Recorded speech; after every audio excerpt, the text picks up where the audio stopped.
If you could describe yourself in one word, right now, what would you do? What would you pick? Now I will ask you, why did you pick that word? Why does this one word you picked describe you? For instance, my word would be determined, because I'm a goal setter or a go-getter, if you will. Determination is a big part of my personality, hence my choosing. So think about it. How do you define yourself? Self-definition is one of the most important aspects in our emotional development, particularly in adolescence. It is also one of the most manipulated aspects. Statistics show that 30% of teens suffer from bullying. That means 5.7 million adolescents are at risk for complications in their emotional development and understanding of themselves. The really good and simple question to ask is, what is bullying? How does our society define bullying? Norwegian researcher and psychologist Dan Allweis answers this question. A person is bullied when he or she is exposed to repeatedly over time to negative actions on the part of one or more other persons, and he or she has difficulty defending himself or herself. Now, we know what it is.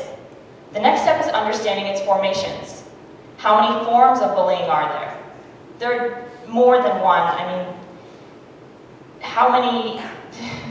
There's surely a wide pool of different connotations to bullying, but generally there are 3 subcategories. Number 1, physical violence. Number 2, verbal abuse and ostracism. And number 3, cyberbullying. So these are the forms, and now we know what it is. So what exactly about it causes so much destruction? Bullying makes kids feel uncomfortable and unhappy. Bullying makes kids feel bad by saying mean things about them. Bullying makes fun of other kids for the clothes they wear and the way they look. Bullies are mean to people who are different. Some bullies use violence to cause harm. But why should we care about bullying? Is it really that big of a problem? Well, frankly, it is. Let's think about these numbers for a second. 5.7 million kids suffer from bullying. These are big numbers, right? Which is puzzling. I mean, why are these numbers so large? Why are kids suffering from bullying so severely? 7% of teens have attempted suicide and 14% have considered it. That means 399,000 of the 5.7 million kids who suffer from bullying and have attempted suicide, and 798,000 kids have considered it. Suicide is the 3rd leading cause of death in America, and according to CDC statistics, 4,400 adolescents each year die as a result. Megan Meeher was a 13-year-old girl, only just a kid, before she killed herself. She was a girl who should have been enjoying her teen years rather than hating them because of abuse. Megan Meeher was just as mesmerized by the new wonders of the internet as most kids were. She became interested in a social website called MySpace. Little did she know how harmful this, let's say, innocent website was. She was harassed for months on end before she hung herself in her bedroom. It's hard to hear when you hear this kind of behavior still exists in the world, and I know it makes you cringe.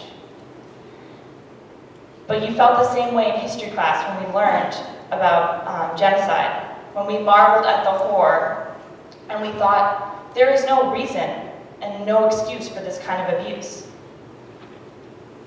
So what if there was no bullying?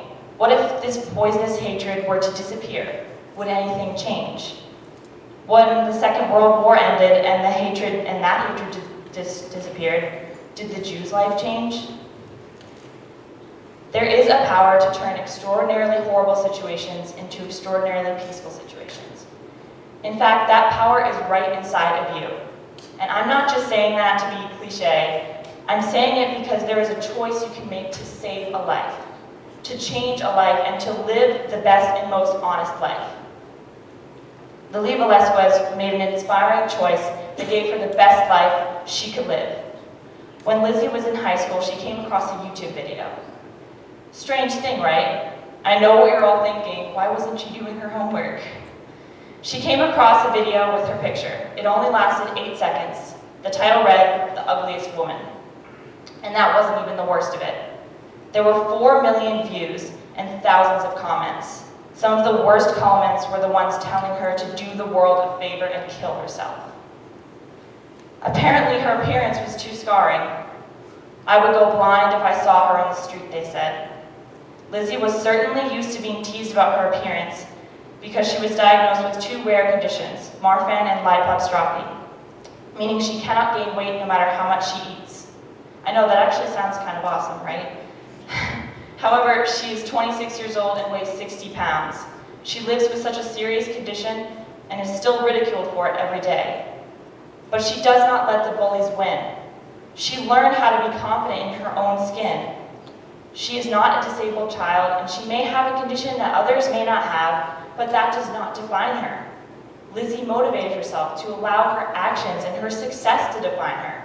She said that she could handle her situation one of 2 ways. She chose to be positive. She chose not to let the negative parts of her life define her. Lizzie became a motivational speaker, and she even gave a TED Talk herself in 2014 of January. She set a goal for herself, and she achieved it. Her success is what defines her, not her disease, or the opinions of those who don't even know her.